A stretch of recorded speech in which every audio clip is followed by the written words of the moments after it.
شرور أنفسنا ومن سيئات أعمالنا ومن يهده الله فلا مضل له ومن يضلل فلا هادي له وأشهد أن لا إله إلا الله وحده لا شريك له وأشهد أن محمدا عبده ورسوله أما بعد فإن خير الحديث كتاب الله وخير الهدي هدي محمد صلى الله عليه وسلم وشر الأمور محدثتها وكل محدثة بدعة وكل بدعة ضلالة وكل ضلالة في النار. أعوذ بالله من الشيطان الرجيم. وما آتاكم الرسول فخذوه وما نهاكم عنه فانتهوا واتقوا الله إن الله شديد العقاب. وقال رسول الله صلى الله عليه وسلم كل أمتي يدخلون الجنة إلا من أبى. قيل يا رسول الله ومن أبى؟ قال من أطاعني دخل الجنة ومن عصاني فقد أبى. رواه البخاري. প্রশংসা আল্লাহ তাআলার জন্য, শান্তি অবতীর্ণ হোক নবী মুহাম্মদ সাল্লাল্লাহু আলাইহি ওয়াসাল্লামের উপর। আল্লাহুম্মা সাল্লি আলাইহি আল্লাহুম্মা বারিক আলাইহি। সম্মানিত উপস্থিতি, আজকে আমি আপনাদের সামনে একটা গুরুত্বপূর্ণ টপিক নিয়ে আলোচনা করতে যাচ্ছি।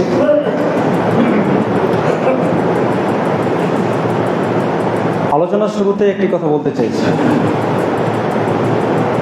আপনি যে আলোচনাটি আজকে শ্রবণ করবেন ইতিপূর্বে হয়তো শুনেছেন, অবশ্যই শুনে থাকা উচিত। আগে যে মন মানসিকতা নিয়ে আপনি আলোচনা শ্রবণ করতেন, সেই মানসিকতা থেকে বেরিয়ে এসে আপনাকে একটা পিওর মানসিকতা তৈরি করে আলোচনা শুনতে হবে। আলোচনা কেমন শুনেছেন আপনি? আলোচনা শুনে এসছেন এইভাবে যে প্রতি সপ্তাহে একদিন জুমাবার আছে, সেই জুমাবারে আমাকে যেতে হবে মসজিদে, নামাজ পড়বো, খুতবা শুনে চলে আসবো। এই যে গতানুগতিক প্রথা যে আমাকে জুমার দিনে আসতে হবে, নামাজ পড়তে হবে, নামাজের সময় নামাজের আগে খুতবা শুনতে হবে, নামাজ কমপ্লিট করে আমাকে বাড়ি চলে যেতে হবে। কিন্তু আমাকে যে খুতবাটা কেন প্রদান করা হচ্ছে, খুতবার ব্যবস্থা কেন করলেন, এই ব্যবস্থা কেন করা হয়েছে, এখান থেকে কি লাভ, এই লাভটুকু আমরা যদি নিজে না নিতে পারি বা এখান থেকে আমাদের কি করা উচিত সেইটা যদি অনুধাবন করতে না পারি, তাহলে আপনার আমার আলোচনা শুনে খুব একটা লাভ হবে না। রাসূল করিম সাল্লাল্লাহু আলাইহি ওয়াসাল্লাম যখন আলোচনা করতেন আর সাহাবায়ে কেরাম যখন আলোচনা শুনতেন, তখন একটা বিষয় স্পষ্ট চিত্তে মেনে নিয়ে করতেন। কেমন? আল্লাহ রাসূল সাল্লাল্লাহু আলাইহি ওয়াসাল্লাম আলোচনা করছেন মানে আমাকে আলোচনা যেটা শুনবো সেটা মেনে নিতে হবে। যখন কোরআন এবং হাদিসের আলোচনা উপস্থাপন করা হবে, তখন যারা ইমানদার, খাঁটি মুমিন বলে দাবি করে নিজেকে, আর যারা এখানে এসছে এবং যারা বিভিন্ন মসজিদে নামাজ পড়ছে আজকে জুমার দিন, আমি এটা স্পষ্টভাবে মানতে পারি বা মানতে বাধ্য যে প্রত্যেকে ইমানদার। যদি ইমানদার না হতো আসতেন না, কেন আসবো এখানে? ইমান আছে বলে তো এসছেন। কিন্তু ইমান শুধু থাকলেই হবে না, ইমানের পাশাপাশি আপনাকে কিছু কাজ করতে হবে। যে কাজগুলো করা দরকার সেই কাজগুলোর কথা এখান থেকে বলা হয়। প্রত্যেক সপ্তাহে আলোচনা হচ্ছে, অথচ আমাদের কোনো পরিবর্তন হয় না। আমরা মনে হচ্ছে দিন দিন বিপদগামী হচ্ছে। আজকের আলোচ্য বস্তু হচ্ছে আহলে কোরআনদের অসারতা। আমি এখানে আসার আগে ভাইকে ফোন করেছিলাম, আপনাদের যোগ্যতম ইমাম সাহেব ভাইকে আমি ফোন করেছিলাম যে গত জুমা আলোচনা কি হয়েছে, আহলে কোরআন নিয়ে আলোচনা করেছে। আমি ভাবলাম যে আলোচনার টপিকটা চেঞ্জ করে দিই, কিন্তু এটাও মনস্থির করলাম না, আলোচনার টপিক চেঞ্জ করা যাবে না। কেন করা যাবে না? আহলে কোরআনদের যে ফিতনা, এই ফিতনা যেভাবে গ্রাস করছে আমাদের মুসলিম সমাজগুলোকে, কিছুদিনের মধ্যে বহু মানুষ ঈমান পরিত্যাগ করবে, আকীদা পরিত্যাগ করবে, এবং ঈমান আকীদা পরিত্যাগ করে জাহান্নামের কীট হয়ে যাবে। এই জায়গায় দাঁড়িয়ে আহলে কোরআনদের নিয়ে আলোচনা করাটা অত্যন্ত গুরুত্বপূর্ণ বলে মনে করছি। তার জন্য টপিকটা চেঞ্জ না করে আলোচনা করতে এলাম। এই টপিকে যাওয়ার আগেই আমি একটা কথা বলতে চাইছি।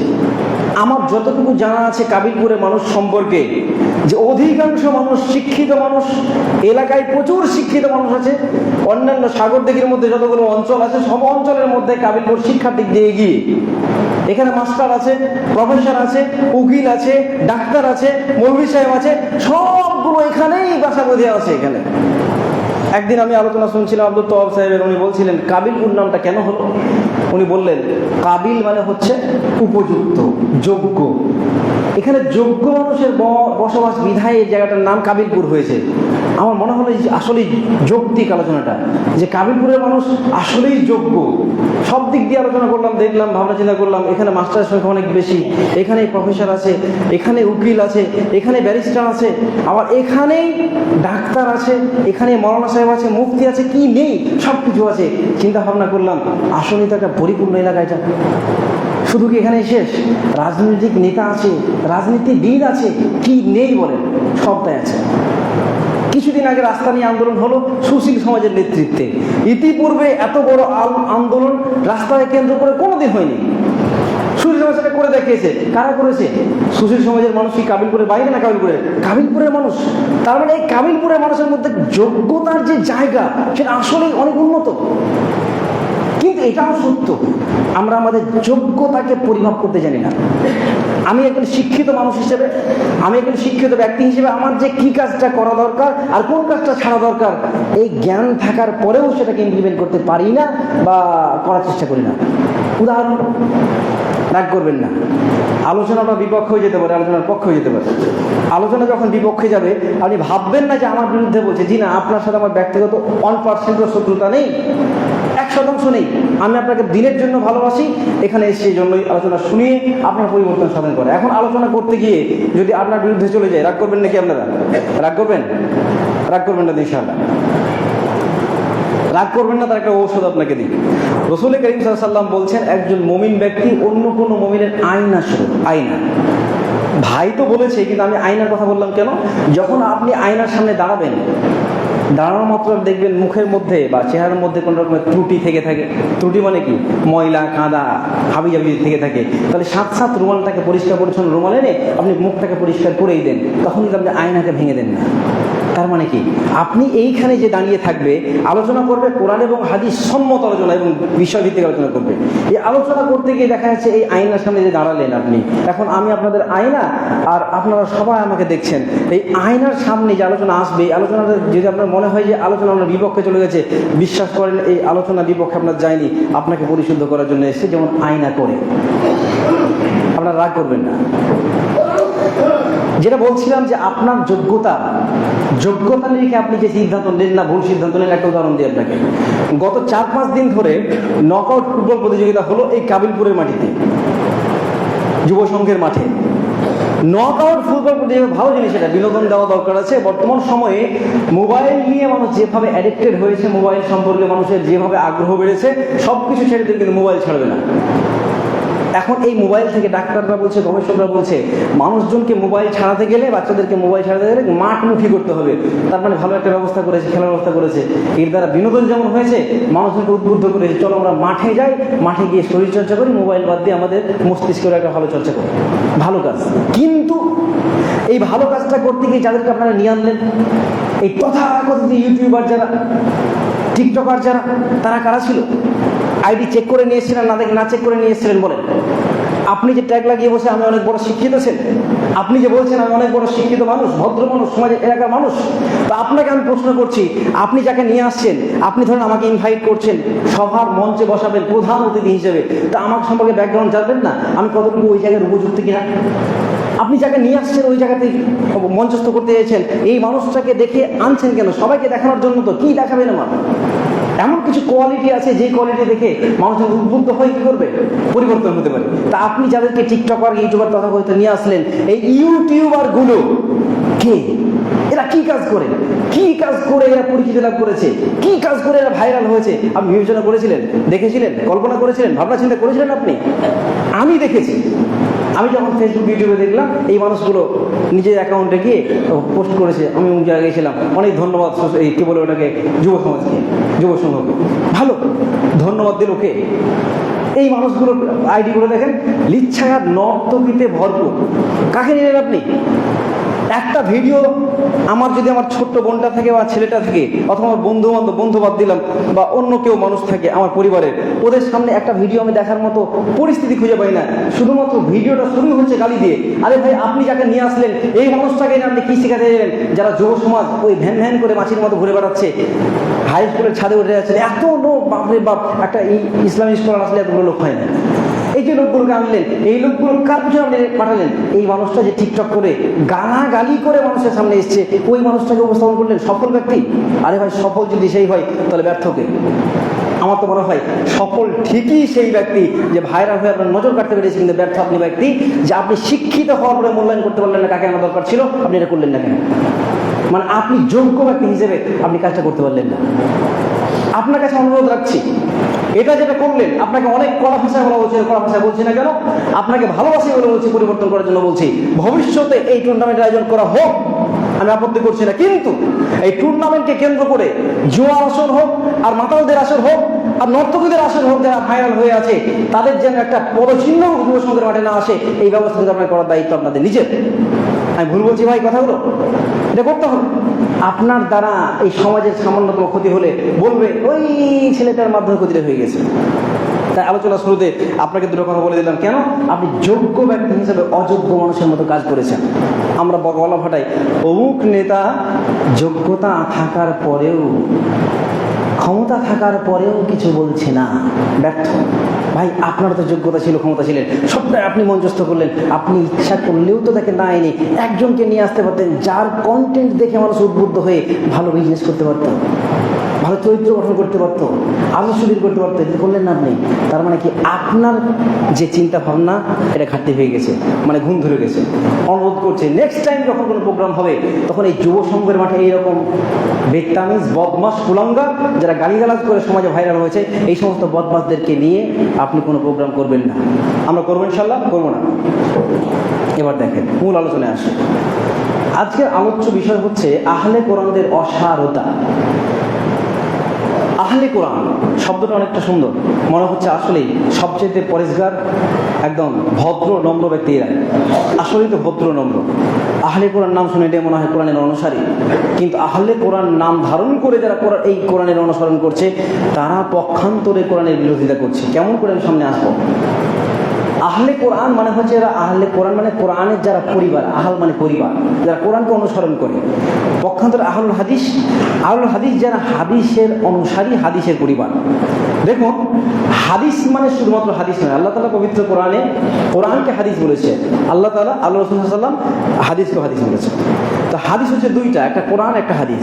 নবী সাল্লাল্লাহু আলাইহি ওয়াসাল্লাম থেকে মুখে যে বাণীগুলো এসছে এগুলো হাদিস, আর কোরআনটাকেও হাদিস বলা হয়েছে। তা হাদিস বলতে, আহলুল হাদিস বলতে যারা কোরআন এবং সুন্নাহকে পৃথিবীর যে কোনো প্রান্তে হোক না কেন যারা মেনে নিয়েছে, তারা হচ্ছে আহলুল হাদিস। এবার আহলে কোরআন শুধুমাত্র ইউনিকনেস কারা, এর মধ্যে কি আছে? শুধুমাত্র কোরআন ফলো করবে এরা। একটু মনোযোগ দিয়ে শুনবেন। আমি কোরআন যারা ফলো করে তাদেরকে চেনার জন্য কয়েকটা কথা বলবো নাকি। যেমন ওরা প্রথমে বলবে কি জানেন? যে আল্লাহর একমাত্র বিধান কোরআন, এটাকে মানতে হবে। এক, শুধু লাগিয়ে দেবে, আল্লাহর একমাত্র বিধান কোরআন, এটাকে মানতে হবে। দুই, তারা বলবে কি জানেন? তারা বলবে যে বলো তো, কোরআন আগে নাকি হাদিস আগে? এরকম প্রশ্ন করবেন নাকি? কোরআন আগে নাকি হাদিস আগে? আপনাকে বলবে এটা। আহলে কোরআনদেরকে চিনবেন কিভাবে? আপনাকে এটা বলছি। আপনাকে আমি টোটাল 10টা পয়েন্ট নিয়ে এসেছি এদেরকে চেনার জন্য। নাম্বার 2 হচ্ছে 2 হয়ে গেল। 3 নাম্বার হচ্ছে যে হাদিস হচ্ছে মানব রচিত। হাদিস হচ্ছে মানব রচিত, এটা আল্লাহর বিধান নয়। 4 নম্বর হচ্ছে নবী সাল্লাল্লাহু আলাইহি ওয়াসাল্লাম শুধু কোরআন মানুষের কাছে পৌঁছে দিয়েছেন, কোরআনই প্রচার করেছেন, অন্য কিছু প্রচার করেননি। কারণ আল্লাহ তাআলা সূরা মাইদা আয়াত নম্বর 67 এর মধ্যে বলা হচ্ছে, ইয়া আইয়ুহার রাসূল বাল্লিগ মা উনজিলা ইলাইকা মির রাব্বিক। আল্লাহ তাআলা এই আয়াতের মধ্যে বলছেন, হে রাসূল, আপনি এক কাজ করুন, আপনার রবের পক্ষ থেকে আপনার উপরে যে অবতীর্ণ হয়েছে সেইটা মানুষের কাছে তাবলীগ করুন। আর তারা এই উনজিলা ইলাইকা মির রাব্বিক এখান থেকে তাআদিল করেছে যে শুধুমাত্র কোরআন আল্লাহর পক্ষ থেকে অবতীর্ণ হয়েছে আর এটাকেই তাবলীগ করতে বলা হয়েছে, সুতরাং কোরআনের কথা বলা হচ্ছে। তারা বলতে চাইছে যে আল্লাহ তাআলা রাসূল সাল্লাল্লাহু আলাইহি ওয়াসাল্লাম শুধুমাত্র কোরআনেরই তাবলীগ করেছে। নাম্বার 5 কোরআন 6 কোরআনে যদি থাকে মানবো, আর না থাকলে মানবো না।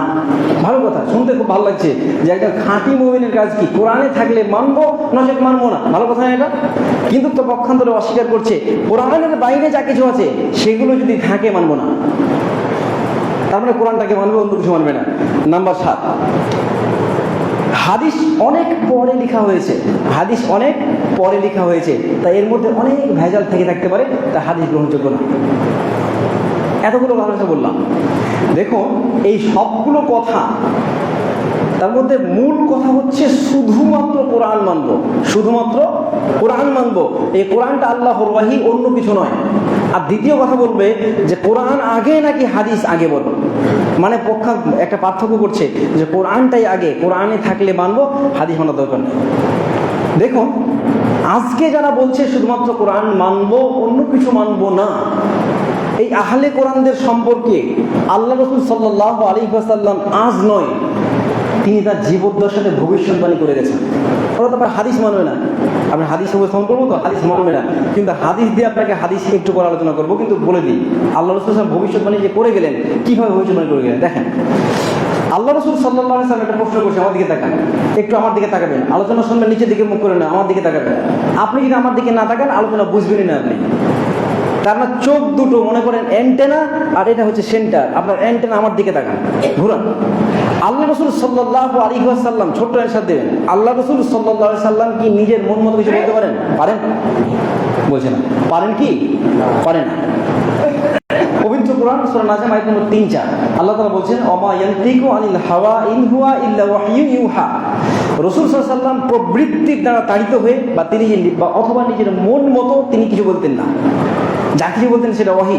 আমি আপনাকে রেফারেন্স দিলাম পবিত্র কোরআন থেকে সূরা নাজম আয়াত নম্বর 3-4।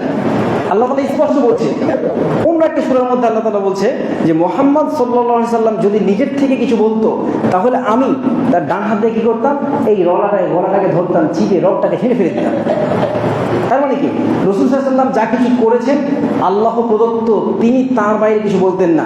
উদাহরণ কি, বহু ঘটনা আমরা দেখেছি, আলোচনার সময় যেহেতু সীমিত আপনাকে বলছে, বহু ঘটনা দেখেছি রাসূল সাল্লাল্লাহু আলাইহি ওয়াসাল্লামকে প্রশ্ন করেছেন যে ইয়া রাসূলুল্লাহ অমুক বিষয়টা বলুন তো, অমুকের ব্যাপারে রায় কি, মতামত কি। আল্লাহ রাসূল চুপ থেকেছেন, কিছু বলেননি। চুপ থাকলেন কেন? কারণ উনি কিন্তু বলতে পারতেন বিষয়টা, উনি বললেন না কেন? চুপ থাকলেন কেন? যতক্ষণ পর্যন্ত ওহী অবতীর্ণ না হয় ততক্ষণ তিনি কথাই বলতেন না। তার মানে কি, আল্লাহ রাসূল সাল্লাল্লাহু আলাইহি ওয়াসাল্লাম যা কিছু করেছেন সবটা কি ওহী দাঁড়ালো। ওহী হচ্ছে দুই প্রকার, একটা হচ্ছে ওহী মাতলু, একটা হচ্ছে ওহী গায়ব মাতলু। মাতলু মানে কি?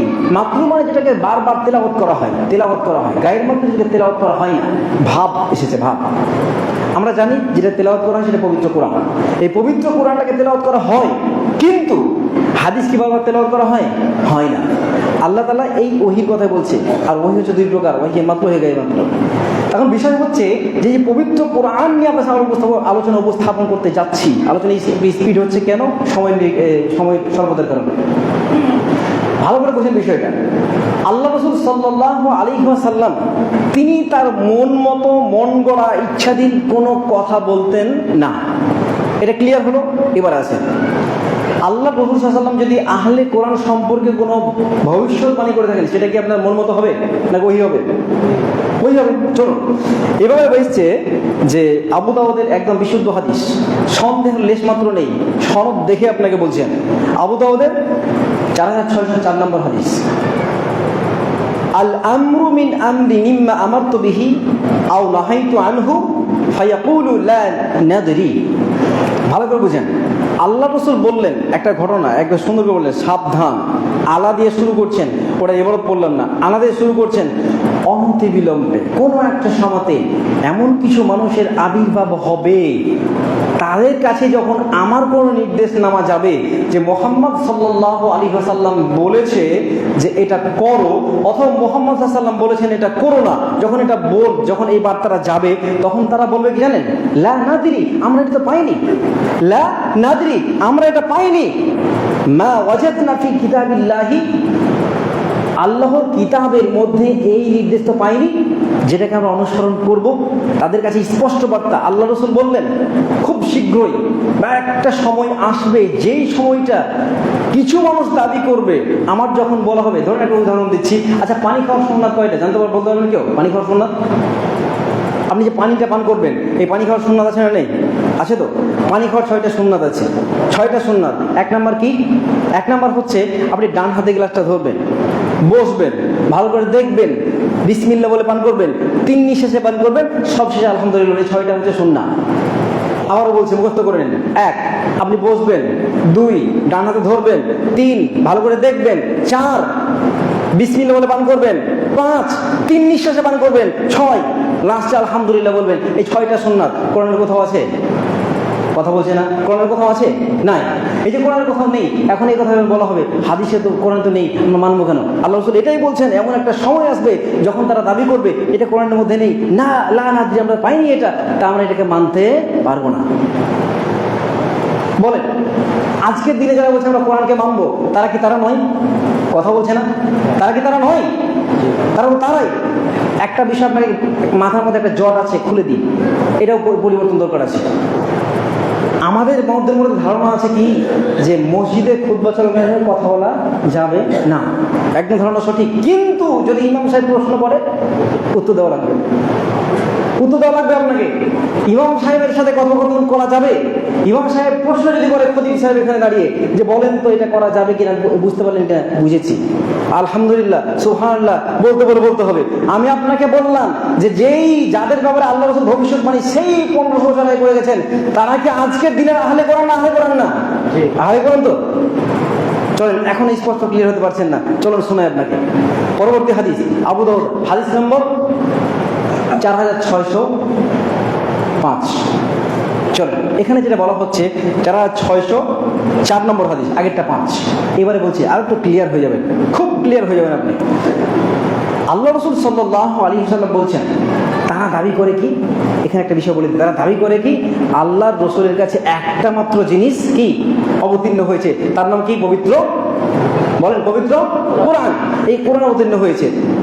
তারা বলে আমরা অস্বীকার করি না, কিন্তু তারা বলে শুধুমাত্র একটি অবতীর্ণ হয়েছে। আল্লাহ রাসূল খণ্ডন করেছেন কিভাবে দেখেন। আবু দাউদের 4604 নম্বর হাদিসের মধ্যে বলা হচ্ছে যে আলা ইন্নী উতীতুল কিতাব, সাবধান কখন করে? সতর্ক করার জন্য আল্লাহ রাসূল সাবধান করছে, সতর্ক করছে উম্মাহকে, বলছেন আলা ইন্নী উতীতুল কিতাব, আমার কাছে অবতীর্ণ করা হয়েছে, আমাকে দেওয়া হয়েছে, কি একটা কিতাব দেওয়া হয়েছে। বলবেন হাদিস তার পক্ষে চলে গেল। হ্যাঁ, তার পক্ষে চাইছি। তারপরের কথাটা কি আছে? তারপরের কথা বলা হয়েছে যে ওয়া মিথলাহু মাআহু, এবং তার সাথে আরো একটা জিনিস দেওয়া হয়েছে তার মতোই। বুঝলেন না এখন? আল্লাহ রাসূল বলছেন সাবধান করে বলছেন, সাবধান। কি সাবধান? যে আমার উপরে একটা কিতাব দেওয়া হয়েছে, আমাকে ওই কিতাবের মতো আরেকটা জিনিস দেওয়া হয়েছে। আরেকটা কি জিনিস? আরেকটা হাদিস, চলুন ইবনে মাজাহ হাদিসের মধ্যে খুলে দেখেন। আল্লাহ রাসূল বলছেন আমার মৃত্যুর পরে কি হবে? প্রচুর মতভেদ হবে। আমি তোমাদের কাছে স্পষ্ট দিন রেখে যাচ্ছি। স্পষ্ট দিন কেমন দিন? যার রাতটাও দিনের মতো ঝকঝকে, যার রাতটা দিনের মতো ঝকঝকে, ওই রকম স্পষ্ট দিন রেখে যাচ্ছি। প্রচুর মতভেদ যখন হবে, তখন তোমরা কি করবে? ফাআলাইকুম বিসুন্নতি ওয়া সুন্নাতিল খুলাফাইর রাশিদিন, তখন তোমরা আমার সুন্নাতকে শক্ত করে আঁকড়ে ধরবে, এবং আমার যে হেদায়েতপ্রাপ্ত সাহাবা রয়েছে, রাশেদা রয়েছে, তাদের কি করবে? তাদের আদর্শকে, সুন্নাতকে আঁকড়ে ধরবে। কখনো এটা ছেড়ে দেবে না, দাঁত দিয়ে শক্ত করে আঁকড়ে ধরে থাকবে। আল্লাহ রাসূল তখন বললেন, একটু আগে আমাদের 4604 নম্বর হাদিসের মধ্যে বললো যে আমাকে 2টা জিনিস দেওয়া হয়েছে, একটা কিতাব আর একটা ওই মতোই একটা জিনিস দেওয়া হয়েছে। এখন কি এটা স্পষ্ট হলো? সুন্নাহ। এই হাদিসের শেষের দিকে বলা হয়েছে সেই 2টো জিনিস কি? সেই 2টো জিনিস হচ্ছে কিতাবুল্লাহ ওয়া সুন্নাতুল্লাহ। অসঙ্গতি রসুল, আল্লাহর কিতাব এবং রসুল সাল্লাল্লাহু সুন্নাহ স্পষ্ট। বহু রকম দেওয়া যায় ব্যাপারে, বহু দেওয়া যায়। তাহলে এখানেই শেষ, এই হাদিসটা তো 4604 নম্বর হাদিস, এখানেই শেষ করে দিলেন। তারপর প্রশ্ন থেকে যেতে পারত। এবার তিনি বললেন, তারা বলবে কি জানো? তারা বলবে আলা ইউসিকু রাজুলুন সাবআনু আলা আরিকাতিহি, তাদের মধ্যে একজন দাঁড়িয়ে বলবে, শোনো শোনো শোনো, কি করো? ইয়াকুলু আলাইকুম বিহাযাল কুরআন, তোমরা কোরআনকে শক্ত করে আঁকড়ে ধরো, কোরআনটাকে গ্রহণ করো। তারপর বলবে যে ফামা ওয়াজাদতুম ফীহি মিন হালালিন, যদি এই কিতাবের মধ্যে যেটাকে হালাল বলেছে সেটাকে হালাল হিসেবে গ্রহণ করো। ফামা ওয়াজাদতুম ফীহি, এবং যেটাকে হারাম করা হয়েছে সেটাকে তোমরা হারাম বলেই মানো। রাসূল এটা বললেন, তারপরেই ছেড়ে দিলেন না। এবার রাসূল বলছেন, শোনো, গৃহপালিত গাধা তোমাদের জন্য হারাম, গৃহপালিত গাধা তোমাদের জন্য হারাম। এবং আর একটা জিনিস হারাম করা হচ্ছে, ছেদন দাঁত বিশিষ্ট পশু তোমাদের জন্য হারাম। পবিত্র কোরআনের তন্ন তন্ন করে খুঁজে দেখার পরেও একটা আয়াতের একটা অংশ পাবেন না যেখানে গৃহপালিত পশু গাধাকে হারাম বলা হয়েছে। আল্লাহ রাসূল এই ঘটনা বলা বললেন, শোনো, যারা বলছে কোরআন ছাড়া মানা যাবে না, এই কোরআনের কোথাও নেই যে গৃহপালিত গাধা হারাম, এটা নাকি বলা নেই। বরং আমি মুহাম্মদ সাল্লাল্লাহু আলাইহি ওয়াসাল্লাম বলছি, এই যে গৃহপালিত গাধা তোমরা ভক্ষণ করে যাচ্ছ, এটা হারাম। কে বলেছে এই কথা? বলছে না, কে বলেছে? রাসূল বলেছেন।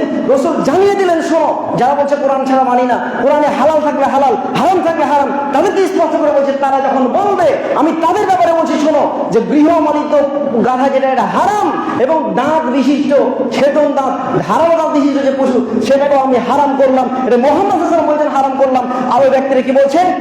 কোরআনের মধ্যে নেই। আল্লাহ রাসূল উপমা দিয়ে বললেন, এইরকম হাজারো জিনিস মুহাম্মদ সাল্লাল্লাহু আলাইহি ওয়াসাল্লাম ফরজ করেছেন, যে নির্দেশ প্রদান করেছে মানতে আমরা বাধ্য, তার বলে কোরআনের মধ্যে আছে, মানবো আর নাই তো মানবো না। বলেন তো, তারা কি সেই ভবিষ্যৎ বাণী করা সেই সমস্ত ব্যক্তিরা নয়, সম্প্রদায় নয়? কার কথা বলছেন? তারা কি তারা নয়? তারাই তো। স্পষ্ট হয়ে গেল বিষয়টা। আল্লাহ রাসূল উপমা দিয়ে বোঝালেন যে আমি মুহাম্মদ সাল্লাল্লাহু আলাইহি ওয়াসাল্লাম গৃহপালিত গাধাকে হারাম করলাম। খাইবারের যুদ্ধ করেছেন। কোথায় করেছেন? খাইবারের যুদ্ধ করেছেন। এই সমস্ত বিষয় তো অনেক আলোচনার ডিটেলসে দরকার আছে। আমি আপনাকে শুধু বললাম আল্লাহ রাসূল হারাম করেছেন। আচ্ছা বলেন তো, একটি 2 মাস পরে কি হবে? 3 মাস পরে রমজান আসবে, আসবে না? তারপরে যাকাতুল ফিতরা হবে না? যাকাতুল ফিতরা ফরজ করেছে, কোরআনের কোথাও আছে? আমরা দিই কি দিই না? এই ভাই, দিই কি দিই না? আমরা মন মতো দিই না, রাসূলের কথা মতো দিই? ফারাজা রাসূলুল্লাহ সাল্লাল্লাহু আলাইহি ওয়াসাল্লাম যাকাতুল ফিতরি, আল্লাহ রাসূল যাকাতুল ফিতরকে ফরজ করেছেন। কে? রাসূলুল্লাহ ফরজ করেছেন। রাসূল ফরজ করতে পারেন কি? কথা বলতে এখানে পারে না। রাসূল ফরজ করতে পারেন না, রাসূল ফরজ করেননি। প্রমাণ ওয়ায়ান্তিকুনিল হাওয়া ইন হুয়া ইল্লা ওয়াহয়ুন ইউহা। রাসূল সাল্লাল্লাহু আলাইহি ওয়াসাল্লাম বলছেন যে রাসূল যেটা দিয়েছে, মানে এই যেটা বলেছে, যেটা মন করা নয়, সেটা সরাসরি ওহী। তার জন্য বলছেন, চলেন সূরা হাসার আয়াত নম্বর 7 মধ্যে বলছেন, ওমা আতাকুমুর রাসূলু ফাখুযুহু ওমা নাহাকুম আনহু ফান্তাহু। রাসূল তোমাদেরকে যেটা দেয় সেটাকেই গ্রহণ করো, যেটাকে নিষেধ করে সেটাকে পরিত্যাগ করো। আচ্ছা বলেন তো, সার্টিফাইড কখন হয়? আমি একটা প্রোডাক্ট তৈরি করলাম, প্রোডাক্ট হলুদ। এই হলুদটা আমাকে আজকে বললাম একটা হলুদের কোম্পানি খুলেছি, প্রোডাক্ট তৈরি করেছি, আমাকে আমার সার্টিফাই করে দেবে? এটা করে দেবে না? পরীক্ষা নিরীক্ষা হবে। আচ্ছা বলেন, রাসূলের পরীক্ষা নিরীক্ষা হয়েছে না হয়নি? কথা বলছে না? রাসূলের পরীক্ষা নিরীক্ষা হয়েছে না হয়নি? পরীক্ষা হয়েছে। রাসূল তার নিজের মন মতো কিছু বলেননি বিধায় আল্লাহ বলছে আমার রাসূল তোমাকে যা দেয় সেটাকে গ্রহণ করো, যেটা নিষেধ করে সেটাকে বর্জন করো। এখানেই যদি শেষ করে দিতেন তাহলে তো অনেক কথা থেকে যেত। আল্লাহ রাসূল বলছে, আল্লাহ তাআলা বলছেন সূরা নিসা আয়াত নম্বর 80 মধ্যে বলছেন, মাইয়ুতির রাসূল ফাকাদ আতা আল্লাহ। যে ব্যক্তি রাসূলের ইত্তেবা করলো সে ব্যক্তি যেন সরাসরি আল্লাহর ইত্তেবা করলো। তার মানে কি রাসূল আল্লাহ হয়ে গেছে? নাউযুবিল্লাহ বলেন। একটা গোষ্ঠী আছে এই যে বলেছে যে ব্যক্তি রাসূলের ইত্তেবা করলো সেই তো আল্লাহর ইত্তেবা করলো। তার মানে আল্লাহ তাআলা রাসূলের মুখাপেক্ষি হয়েছেন। রাসূল যেমন দেখতে আল্লাহ তেমন দেখতে। নাউযুবিল্লাহ বলেন। আমি একটা চিঠি দিয়ে পাঠালাম, চিঠি। এই চিঠিতে বললাম বলে দাও যে আজকের দিন স্কুলটা ছুটি থাকবে। আমি স্কুলের প্রধান শিক্ষক, ছুটি থাকলো, আমি বাড়িতে আছি, চিঠি দিয়ে পাঠালাম। আমার কোনো একজন প্রতিনিধি গিয়ে স্কুল কর্তৃপক্ষ হেডমাস্টারকে দিয়ে বললো যে স্যার বলেছে যে স্কুল বন্ধ। এখন স্কুলটা যদি বন্ধ করে দেয়, তারা কি আমার কথা মানলো না? এই কথা বলছে না? মানলো কি মানলো না? হ্যাঁ, পক্ষান্তরে আমার কথা মানা হলো। আল্লাহ বলছে রাসূল তোমাদেরকে যেটা দেয় সেটা গ্রহণ করো, যেটা নিষেধ করা সেটা বর্জন করো। রাসূল যদি তার অনুসরণ করে নিতে পারো, তো সরাসরি আমার অনুসরণ করা হলো। স্পষ্ট হয়ে গেল না? এখানেই শেষ নয়, আল্লাহ তাআলা বলছেন কি জানেন কি? সূরা আহজাব আয়াত নম্বর 21 এর মধ্যে বলছেন, লাকাদ কানা লাকুম ফি রাসূলিল্লাহি উসওয়াতুন হাসানাহ, যে রাসূলের যে আদর্শ, যেটা জীবন চিত্র রয়েছে, এটাকে শক্ত করে ধরতে হবে। আদর্শ চরিত্র হিসেবে হাসানা বলা হয়েছে, উসওয়াতুল হাসানা বলা হয়েছে। রাসূলের আদর্শ সারা পৃথিবীর সমস্ত মানুষের জন্য একমাত্র আদর্শনীয় আইডিয়াল আদর্শ হচ্ছে রাসূলের আদর্শ। আচ্ছা বলেন তো, যার আদর্শ সম্পর্কে গবেষণা করে নেই, পরীক্ষা নিরীক্ষা করা হয়, তার আদর্শকে মানতে বলবে? বলবে? রাসূলের আদর্শ কি ছিল? আল্লাহ রসুল, সময় তো শেষ হয়ে গেল ভাইজান, আল্লাহ রসুল ইন ডিটেলসে বহু আলোচনা করা আছে আলে কোরআন নিয়ে। আমি শুধু এটুকু বলছি আপনাকে যে আল্লাহ তাআলা যে পবিত্র কোরআনটা অবতীর্ণ করেছেন, এই কোরআনে শুধু মূল নীতি বলা হয়েছে, ডিটেলসে নেই, ডিটেলসে নেই, ডিটেলসে নেই, ডিটেলসে নেই। আল্লাহ তাআলার আল্লাহ একটু আগে হাদিস তো বললাম আপনাকে, আয়াত না বলতে মনটা খিচখিচ করবে আপনার। আয়াত আপনাকে শোনাই চলে, একটা আয়াত এসে সূরা বাকারা আয়াত নম্বর 14, এরকম বহু আয়াতের রেফারেন্স দেওয়া যাবে, শুধু একটু শোনেন। কামা আরসালনা ফীকুম রাসূলুম মিনকুম ইয়াতলু আলাইকুম আয়াতিনা ওয়া ইউযাক্কিকুম ওয়া ইউআল্লিমুকুমুল কিতাবা ওয়াল হিকমা ওয়া ইউআল্লিমুকুমুল কিতাবা ওয়াল হিকমা। আল্লাহ রসুলকে বললেন, রসুল তুমি কিতাব শিক্ষা দাও, হিকমা শিক্ষা দাও। আচ্ছা বলেন, ওদেরকে বললে হিকমা মানে প্রজ্ঞা, হিকমা মানে কি? প্রজ্ঞা। এই কোরআনটাকে বলছে এটাই প্রজ্ঞা। আমি আপনাকে বলছি, যদি জিনিস একটাই হয় তাহলে অ এবং দেওয়া লাগবে? জিনিস একটা এবং দেওয়া লাগবে? ওই আল্লিমুকুমুল কিতাব, আল্লাহ বলছে মুহাম্মদ সাল্লাল্লাহু আলাইহি ওয়াসাল্লাম তুমি এই কিতাবটাকে শিক্ষা দাও, শিক্ষা দাও, হিকমা শিক্ষা দাও। তো বন্ধু বলতেন এই হিকমা সম্পন্ন কিতাবটা শিক্ষা দেন, এটা বলতে পারতেন। উনি ওটা আনলেন কেন? হিকমা, ও হিকমা এবং হিকমাও শিক্ষা দাও। হিকমা অন্য একটা জিনিস। আপনি তাফসিরের যত গ্রন্থ এসেছে পৃথিবীতে অতীত থেকে আজ পর্যন্ত, সমস্ত তাফসিরের গ্রন্থে একটাই কথা আছে, হিকমা মানে সুন্নাহ, হিকমা মানে সুন্নাহ, রাসূলের আদর্শ, অন্য কিছু না। কটাতে শেষ? 30-এ পার হয়ে গেছে। আমি আন্তরিকভাবে দুঃখ প্রকাশ করছি, আলোচনা শেষ করে দিচ্ছি, কিন্তু বলে রেখে কিনে রেখে দেন তাদেরকে, ওই বদমাসদেরকে, যারা তাদের ঈমান আকীদাকে নষ্ট করে ফেলেছে। তারাই নষ্ট করেছে, যারা শুধুমাত্র আজকের দিনে এই যুব সমাজকে, যারা আমার ছোট ছোট ভাই, আমার প্রিয় ভাই, প্রাণ প্রিয় পরিচয় ভাইগুলোকে যারা একদম তছনছ করে দিয়েছে, ঈমানকে নষ্ট করে দিয়েছে। এর ওপেনলি কথা বলার কথা সাহস নেই। আমি ওই স্পষ্ট এখানে আমি জানি যে কেউ কেউ আহলে কোরআন আছে। আপনি আমার বন্ধু, আপনি আমার ভাই, আপনি আমার সামনে যদি 10 মিনিট বসেন আপনার আহলে কোরআনদের নিয়ে, 10 মিনিট আপনার সমস্ত উন্মোচন করে দেবো। আমি যদি প্রশ্ন করি আপনাকে, জানেন, যদি আপনাকে বলি যে বলেন তো আপনি এই যে পবিত্র কোরআনটাকে বলছেন পবিত্র কোরআন ফলো করছেন, এই পবিত্র কোরআনে কোন জায়গাতে লেখা আছে পবিত্র কোরআন ফলো করতে হবে? একটা লেখা আছে কোরআনে ৬,২৩৬টা আয়াত আছে। এই ৬,২৩৬টা আয়াতের একটা আয়াত আপনি খুলে দেখেন তো, যেখানে আল্লাহ বলছে এই কোরআনকে ফলো করো। কোথাও কোরআনকে ফলো করার নেই। কোরআনের নাম নিয়ে বলেছি, ওই জিকির, তারপরে এটা ওটা নয়। আপনি জিকির দিয়ে যদি কোরআন বলেন, তা কোরআন দিয়ে বলতে হবে আপনাকে, অসম্ভব। তো কোরআনটাই যে ফলো করতে হবে এমন নির্দেশনা কোরআনের মধ্যে নেই, নাম দিয়ে বলছি আপনাকে। 2, যে এই পবিত্র কোরআন যে কিতাব ধরলাম, এই কিতাবটাকে যে এই যে কিতাব বলা হচ্ছে, এই কিতাবটাই হচ্ছে সেই কিতাব, যে কিতাব আল্লাহর কথা আল্লাহ বলছে এই কথা, এইটা কি সেই কিতাব? কোথায় মানুষ কোরআন থেকে সেই কিতাব? আচ্ছা বলেন তো, সেটা আছে কোরআনের মধ্যে? বলতে পারবে? পবিত্র কোরআনে 114টা সূরা আছে। 114টা সূরার মধ্যে এই যে 114টা সূরার বিন্যাসটা করেছে কে? ক্রমবিন্যাস করলো কে? দেখাতে পারবে কোরআন থেকে? দেখাতে পারবে? আল্লাহ রাসূলের কাছে একটা না, হযরত মুসার উপরে কিতাব অবতীর্ণ করা হয়েছিল। হযরত মুসাকে বলল, এই নাও এই কিতাবটা তোমাকে দিলাম আমি, এই কিতাব দেখে দেখে মানুষ হিদায়াত করে। একটা কিতাব, আস্ত কিতাব দিয়েছিল আল্লাহ তাআলা, আস্ত কিতাব। আল্লাহ রাসূলের কাছে আস্ত কিতাব এসেছিল? এসেছিল? আসেনি। সবাই জানেন এটা পর্যায়ক্রমিকভাবে, ঘটনাক্রমিকভাবে এসেছিল। আচ্ছা বলেন তো, আল্লাহ রাসূল এই যে পবিত্র কোরআনের 100 সূরা ফাতিহা যে 7টা আয়াত, সূরা বাকারার অনেকগুলো আয়াত, সূরা নিসার অনেকগুলো আয়াত, যে আয়াতগুলো এসেছে বলেন তো একসাথে অবতীর্ণ হয়েছে? হয়নি তো। আচ্ছা বলেন তো, যে আয়াতগুলো আমি বললাম যালিকাল কিতাবু লা রাইবা ফীহি হুদাল লিল মুত্তাকিন, বলো তো এই যে কিতাবটা বলা হয়েছে, এই কিতাবের কোনো সন্দেহ নেই, এটাই যে সূরা বাকারার আয়াত, কোরআন থেকে দাও, কোরআন থেকে বলো। এটাই যে সূরা বাকারার আয়াত, কোরআন থেকে বলো। ক্ষমতা নেই তোমার কোরআনের মধ্যে সক্ষমতা থেকে, কোরআন থেকে বলার সক্ষমতা নেই, এই হাদিস দেখতে হবে আপনাকে? কত সোজা। সম্মানিত প্রিয় ভাইরা আমার, সময় যেহেতু অল্প, আলোচনা আমি বাড়াচ্ছি না। শিক্ষিত মানুষ আপনারা সবাই বুঝে গেছেন, শিক্ষিত যুবক আপনারা বুঝে গেছেন। আমি এটুকু বার্তা প্রদান করার জন্য এসেছি, যারাই আপনার সামনে কোনোদিন বলবে শুধুমাত্র কোরআনের দাওয়াত নিয়ে এসেছি, এমন করে ঝাঁটা পিটা করতে হবে।